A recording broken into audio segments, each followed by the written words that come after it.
Okay, let's talk about the moon, seeing as how people are talking about it. Who built the moon? It's obviously artificial, low density, rings like a bell, hollow in parts. So, who built the moon? This was a great book, and the fact is that somebody built the moon because it's not a natural object, it's obviously artificial.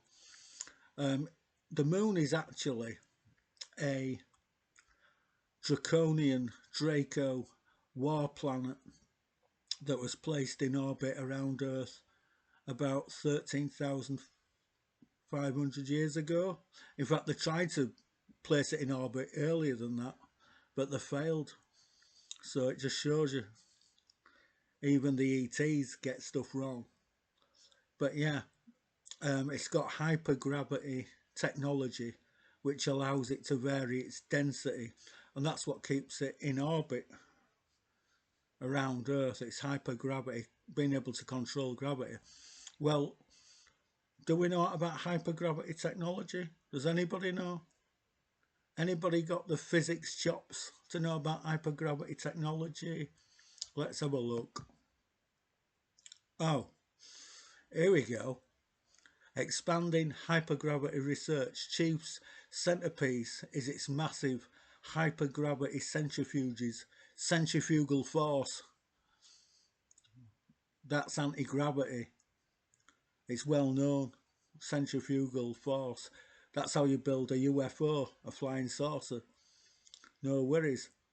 Which can generate forces thousands of times stronger than Earth's gravity. These machines create extreme conditions by spinning experimental chambers at high speeds, forcing heavier materials outwards. Oh, and guess who's developing hypergravity technology? China unveils world's first powerful hypergravity facility, November 2024. Yeah, quelle surprise. And who are the Chinese? They are the Dracos, clones. That's what the ET said. The Council of Seven Lights said that no, that's what the Andromedians said. Sorry. The Andromedians said that they are clones. No wonder there's such warmongers, and they've got grudges against the human race, against the Western, the blonde-haired, blue-eyed Aryan race, the Andromedans. Yeah, it all starts to make sense now, doesn't it? But it doesn't have a magnetic field either, so it can't time travel. So why would the Dracos put a war planet that can't time travel into orbit around Earth so that the people can't time travel, can't escape? But the moon will probably disappear after the Draco invasion of Earth coming in the near future. But what about Venus? Let's have a look. Oh, Venus doesn't have a magnetic field either. Not an iron core. Venus generates its magnetic field from the interaction of the sun's solar wind and the Earth's ionosphere. So that suggests that Johns Hopkins University, well done. But that suggests that unlike Earth, which is a time machine, Venus isn't a time machine because it doesn't have a magnetic core. That suggests it's hollow inside, again, like the moon. And hypergravity, low density hypergravity technology, that it's thought that Venus is actually a draconian war planet that was came into our solar system quite a long time ago. First went into orbit where Velikovsky, the Russian guy, who speculated or thought that it went into orbit around Jupiter and then moved out of Jupiter's orbit into its position around the sun where it is today. So it doesn't have a magnetic field, Venus. So it must be hollow and therefore it must be an artificial planet. It's probably a draconian war planet, a Draco war planet. And people have, in the UFO community, have said that what were it? Some guy visited Earth from Venus. You know, so what were he doing? Oh, he was inside the government, were he? Some kind of government talking to him. Yeah, because it is. This is all before you don't get it. These people live for thousands of years. These people live for a lot longer. The Council of Seven Lights people live for 7,000 years. The tall whites live for 12,000 years. These people obviously live for thousands of years that probably reached immortality, probably immortal. They live for probably, you know, anywhere between 100,000 years and, 20 million years. But, our tiny little pea brains can't conceive that because we don't understand the technology and we don't understand the elixir of immortality. And it's thought that CO2 can produce immortality. As a Russian child, about 12 years old, said that he came from Mars, and everybody laughed.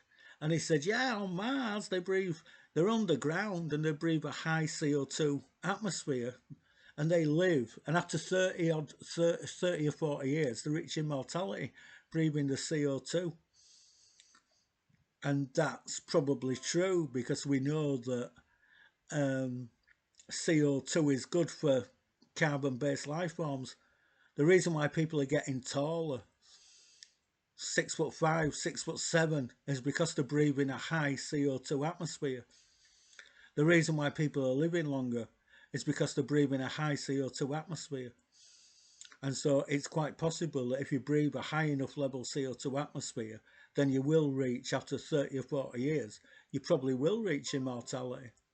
Because plants grow taller and the fruit is a lot bigger and more juicier with more vitamin C when it's grown in a greenhouse under like 1,500 parts per million of CO2. So I wonder why there's this massive campaign to decarbonise. I wonder where that's coming from. Probably from aliens.